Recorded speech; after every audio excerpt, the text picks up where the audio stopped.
Hi, Kapil. What are we going to talk about on Coaching Conversations today? Hey, Paul. I thought it'd be really useful to talk about how we can overcome the challenges of presenting and delivering a presentation, especially because it's still a quite a big fear for many people to present to a team or even one person for the first time or for multiple times. So I think that'd be a very good starting point for us. I think that's fantastic. I think one thing maybe we should then talk about is this thing about knowing your material and how important it is when you are in the phase of preparing the presentation that you actually know your material. What's your experience with that? Yeah, I think it's a good question because I know I work in a finance role at the moment. So presenting data which is not relating to any kind of finance or any kind of objectives to the finance team will be almost meaningless. So it's very keen to actually present data which is going to be about what's important to the finance team, what they're familiar with, and how do we actually get the finance team to take away the information in such a way where they can take action in a meaningful way as well. Yeah. The other thing I think that's important as well with knowing your material is to do the right research Mm. and to have a time-bound research period. So you've got an idea about, well, how much time do I need to find this research? And how long have I got to do this in before I have to make the presentation and deliver it? And sitting, reflecting over that is probably a really good idea. And then do the research and find out and be open to that some of this research will turn out maybe not to be very useful. And have the the courage to disregard what might turn out not to being so good and focus on what's really important. Yeah, I guess it's very easy to research so much we don't even know what's actually important, what isn't, right? So I think it's really about narrowing down those major 3 to 5 points that you want your audience to take away at the point where the presentation has been delivered. So I think it's almost understanding, where are the highlights I need to take into account when I do Yeah. the research. Mm. And the other thing I think that's important is another step to think about is knowing your audience. Who are you actually delivering it to? What do they know? What may they not know? Um, and as you were just saying, what are the key takeaways that you wish them to have from your presentation when you finish that they can go away and use actually in whatever format, whether you're in a company or you're speaking to a charity or your local youth club or things like that. I think that's really important. Yeah, absolutely. And it's not always a good idea to present data which your audience might already know about. Maybe it's also a good idea to bring new insights to the table as well, to the slides and to your presentation, because you want them to kind of act like, oh, I didn't know about that, or I wasn't aware of this. So that gets them a bit more curious, right? And a lot more drawn to what you have to say as well. So I think that's a very crucial point. That's actually really interesting. This idea of having sort of aha moment in your presentation where Absolutely, you yeah. think, is there something else that I can bring to this Mm. that maybe my audience wouldn't know, but actually would find really interesting? And that's also a great way of engaging your audience. That's a really cool idea.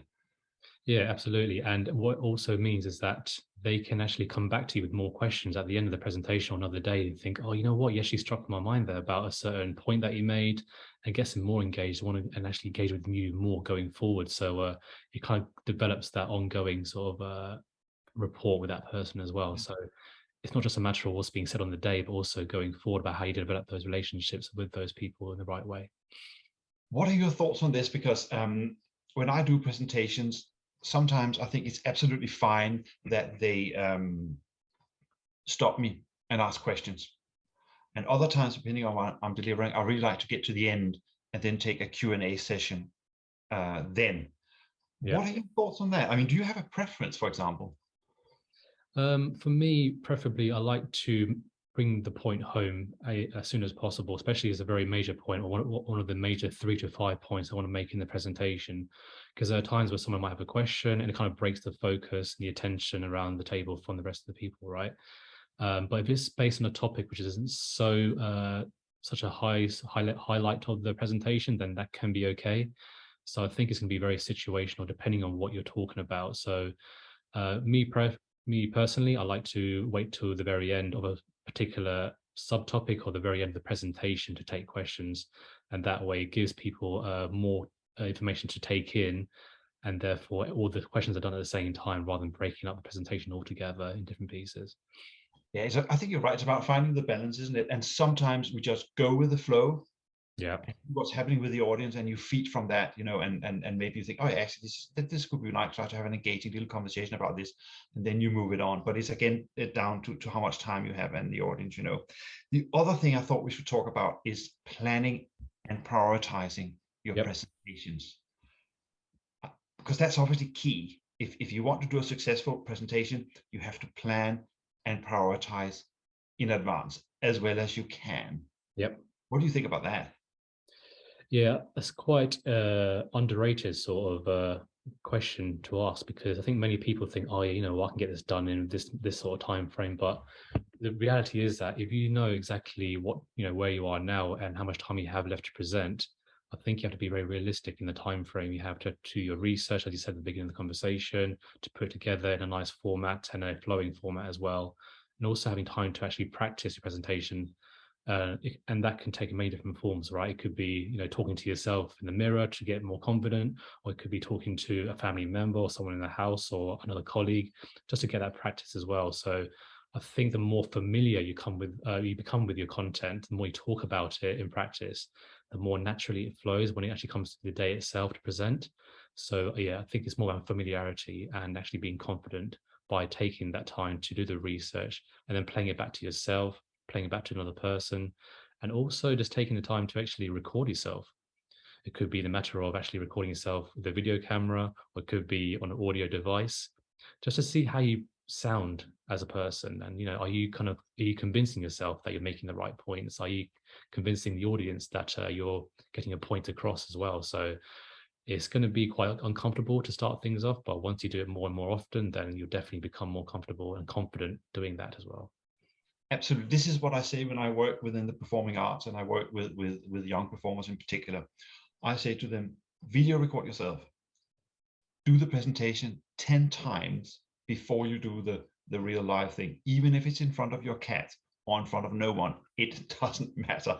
Do it. Absolutely. And the thing that's important, if they have the ability to do that or the possibility to do it, Mm. is to check out the venue, Yeah.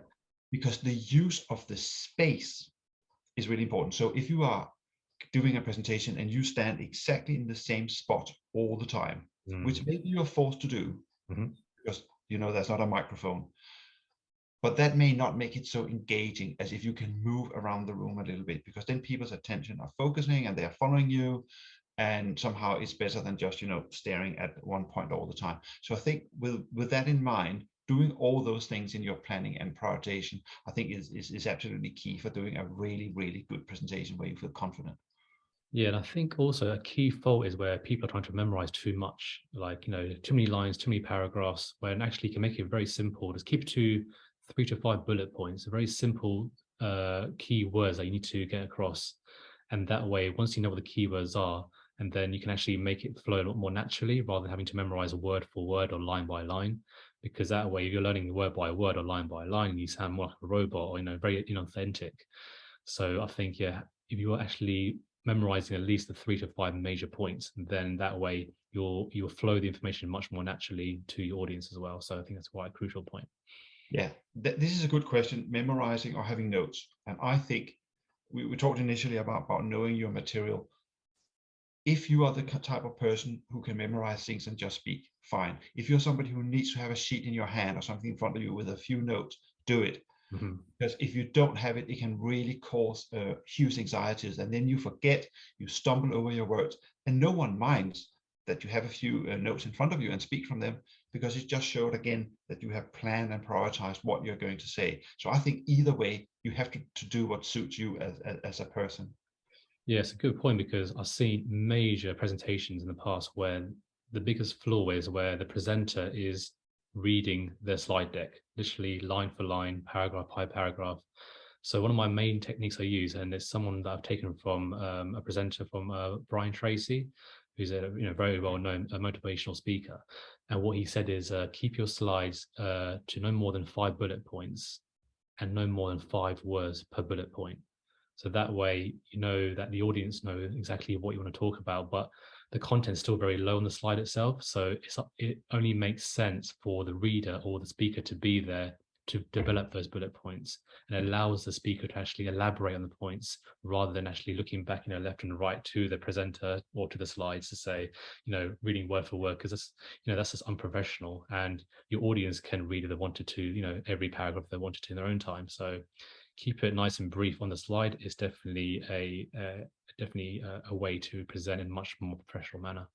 Yeah, and that's where the doing it 10 times before the real presentation helps. And you might have a monitor in front of you where you obviously can see your own slides, and then it's just flowing. That leads, I think, maybe to the final point for today, and that is the issue of self-image and how that can either have a very positive effect on your presentation, but it can also have a very devastating effect, because what we're talking about, and I know we've talked about this before, is performance anxiety, which can ruin even the best prepared presentation. What would you say, if someone came to you, and we were coaching someone, which we often are, on performance anxiety in relation to presentation, what would you say to them? Well, first of all, I think I'll say is that you don't really know what people are thinking. I think a lot of people are self-imposing on themselves what people are thinking about them, about their presentation, about the data they're presenting, whatever it could be, right? And it's all in their head.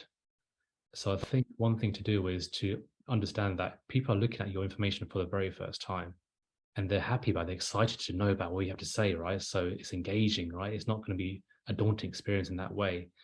And secondly, I'll say before you even take that stage, or take the microphone to present the data or present whichever you're presenting to the audience, is take a few deep breaths, 3, 4, 5 deep breaths, just gain composure, and then you'll be in a much better state. And that way your heart rate goes down, you're breathing much more comfortably, and then you feel a bit more free just to present it in a much more flowing manner. I couldn't agree more. And as I've talked about before, I have a whole video on how to breathe on LinkedIn. And but that's number one, because if you can control your breath, you can also control your performance anxiety. And a little bit of anxiety, as we know from research, is very good.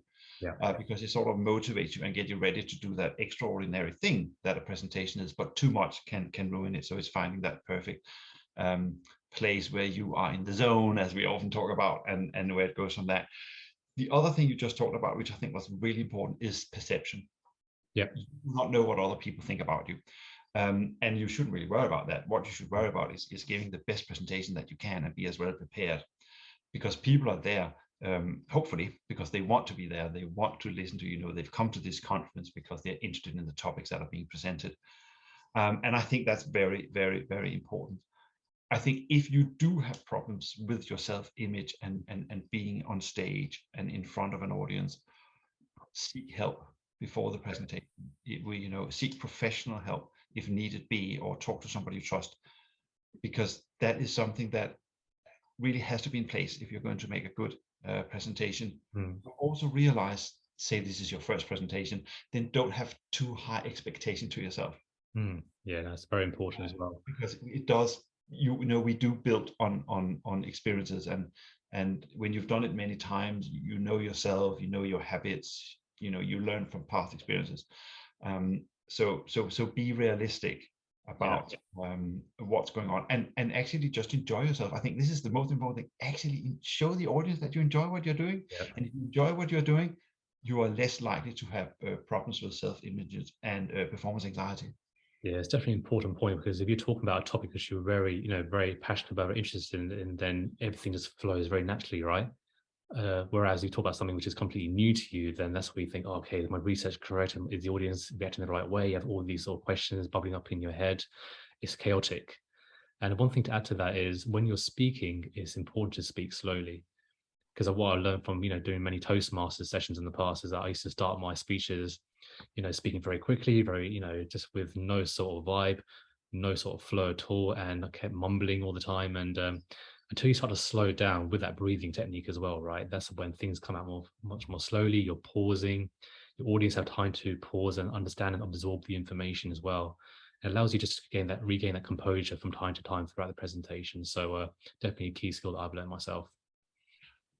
I can see another talk coming up here, because I know we've come to the end of what we're going to talk about today. I think our next video, and let's tell our audiences that, is going to be the exact how to execute your presentation, how to do it, and go down step by step, walking on the stage, looking at the audience, and things like that.